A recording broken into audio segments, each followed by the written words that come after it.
Okay, well, I'm not Filipino, and I've never been a professional academic. However, if you want an outsider's view, here we go. There surely must be a very good chance that literature and scholarship here will be conditioned by the political and economic culture.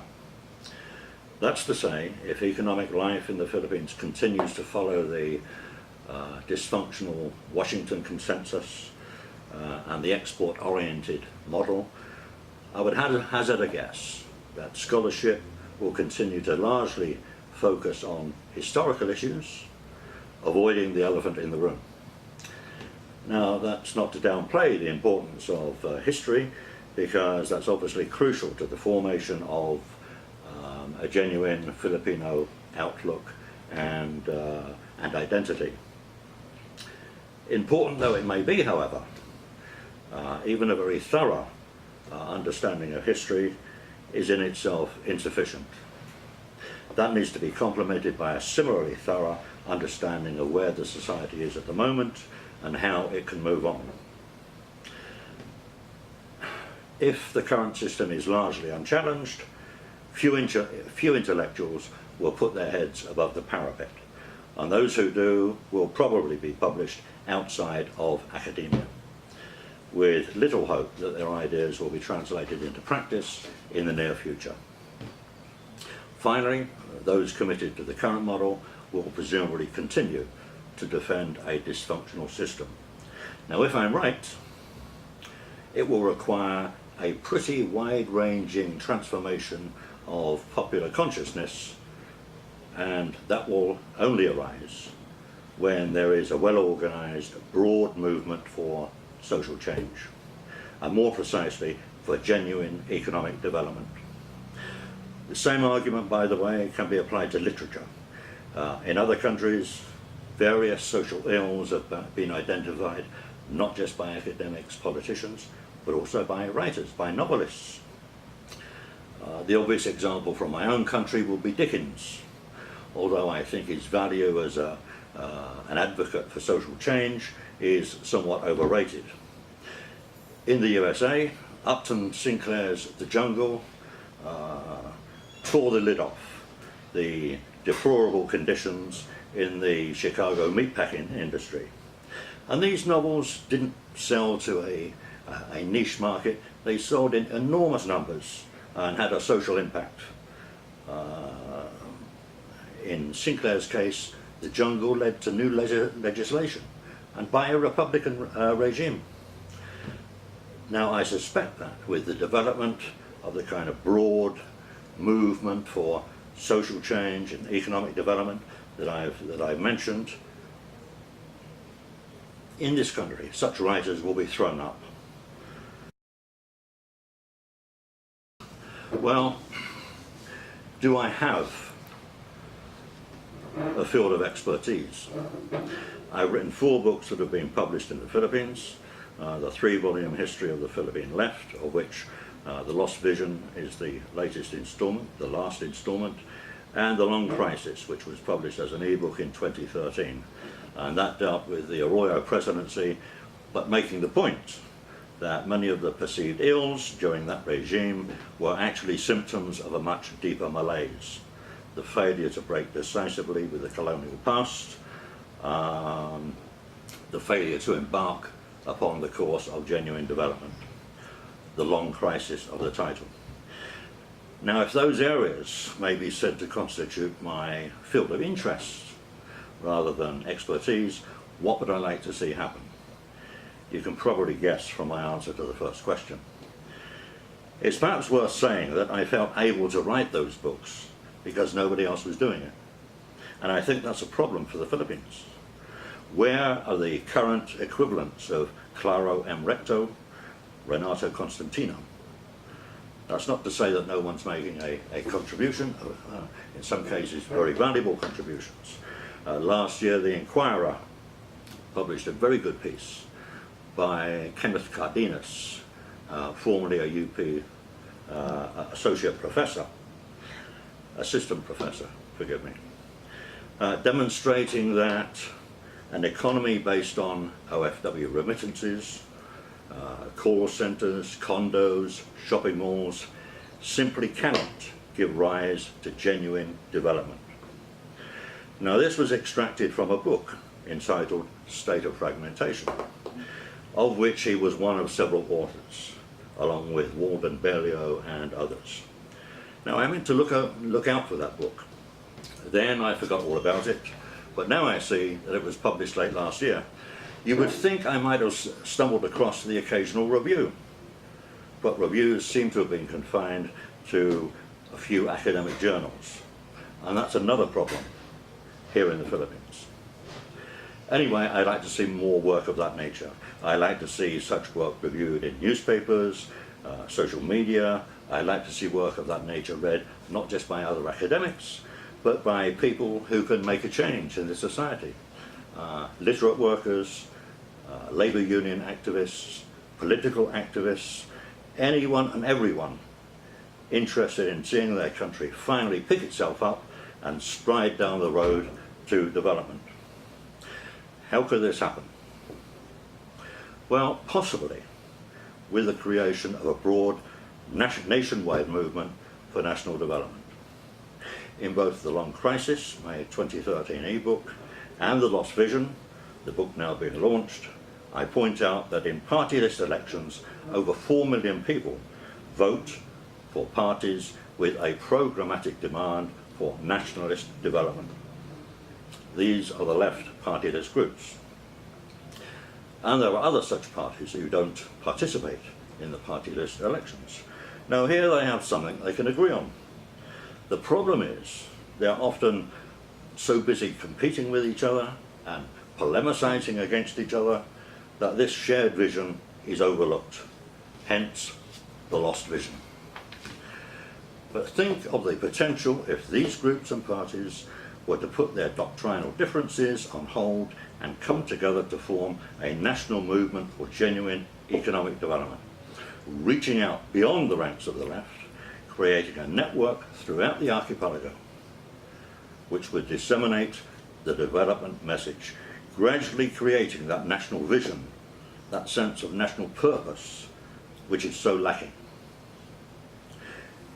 In such circumstances, new leaders will be thrown up. But not just new leaders, also new writers will be won to the cause, writers who would become the new rectos and the 21st century Constantinos. Frankly, I haven't had to. My books have been reviewed by a small number of progressive publications in the United Kingdom, but none in the Philippines that I'm aware of. A very generous review of The Long Crisis was written by an academic friend here at UP, but I'm not sure that it was published by the publication he submitted it to. I think perhaps the publication folded. But as I said earlier, this is a problem here. No newspaper has a regular book review section, and serious books often have to give way to the dross, the likes of Dan Brown, for example.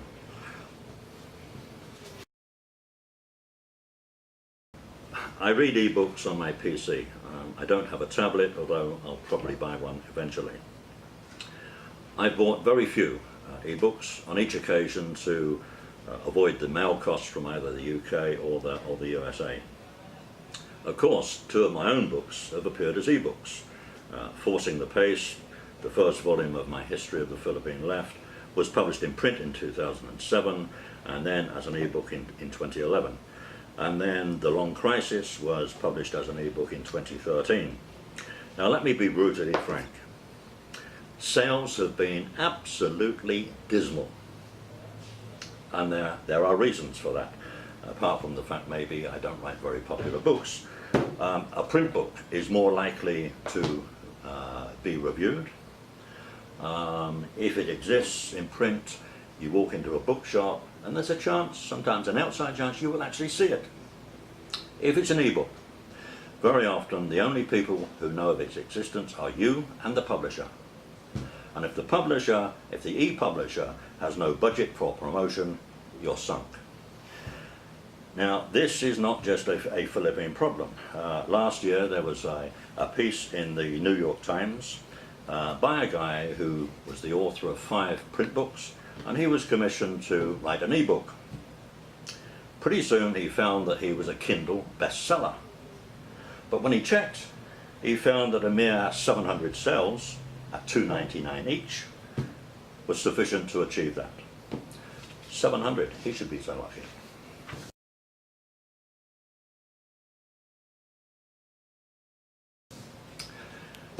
But digital publishing has influenced and will continue to influence the production of writing.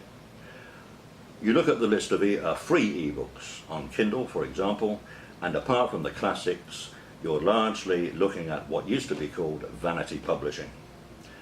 To be fair, however, it's understandable that some writers turn to ebooks, perhaps in desperation, because of the insurmountable obstacles that exist very often to breaking into the world of print. Most US and most UK publishers now require you to go through an agent. So whereas previously your manuscript would lie in the slush pile, ignored, of a publisher, it now lies in the slush pile, ignored, of an agent. And you log on to the websites of some agents and you see the message, we're not currently accepting unsolicited manuscripts or proposals. So yes, I can understand why many writers go digital, and to be honest, I may be tempted again despite the odds. I don't think so.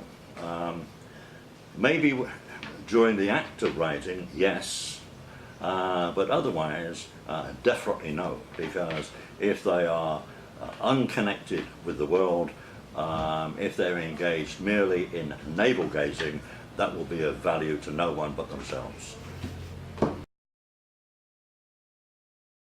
Many such books, virtually anything by Thomas McGuane, a US author,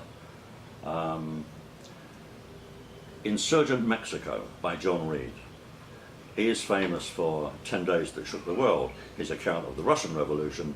I think the better book, although the lesser historical event, is Insurgent Mexico, which is about his witnessing of the Mexican Revolution. I wish I could have written that. No, I think the lack of a ritual is very valuable. You take it by surprise. You creep up on it. You don't let the typewriter know or the blank page know that this is about to happen. You pounce on it, and the chances are you'll be successful. Well, more a question of what have I been. My last 20 years in full-time employment was as a labour union official, and that was very useful into the various insights into the employment relationships that it gave me. I don't think I'd change that for the world.